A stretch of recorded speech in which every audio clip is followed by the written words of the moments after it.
What if I told you that Raymond Briggs, one of Britain's most beloved storytellers, might have been telling us one grand family story all along?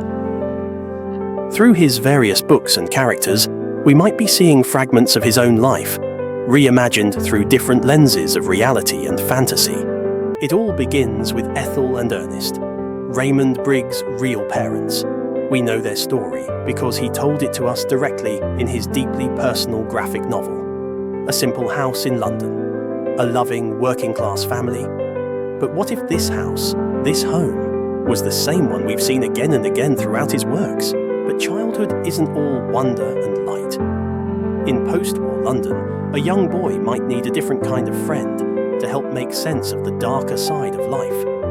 Enter Fungus the bogeyman. What appears to be a story about an underground creature could actually be an imaginary friend, helping a young Raymond process the grimmer aspects of his world. After all, who better to explain life's dirty secrets than a professional bogeyman? Now we move on to the snowman. Look closely at the house where the boy builds his snowman. The architecture, the windows, the garden. Could this be young Raymond's own magical night? His parents, like Ethel and Ernest, watching from the window as their son embarks on an adventure that would later become a Christmas classic. And then there's Father Christmas, not the jolly Santa Claus of tradition, but a grumbling, hard-working man who treats his magical duties like any other job. Look at his mannerisms, his dedication to duty, his very British way of dealing with the extraordinary. Remind you of anyone? Ernest, his father, the milkman, transformed through Raymond's imagination into another kind of early morning worker.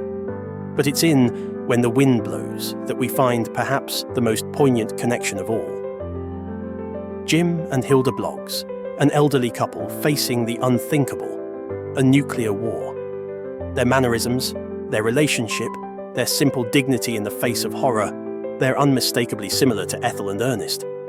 Could this be Raymond's imagining an alternative fate for his parents? Using pseudonyms to explore his Cold War fears through the two people he knew best? So, perhaps these aren't separate stories at all. Perhaps they are chapters in one family's tale, moments of magic, fragments of childhood imagination, and alternative histories, all revolving around one London home and the love of two ordinary, extraordinary parents. One family, many stories. The connected world of Raymond Briggs.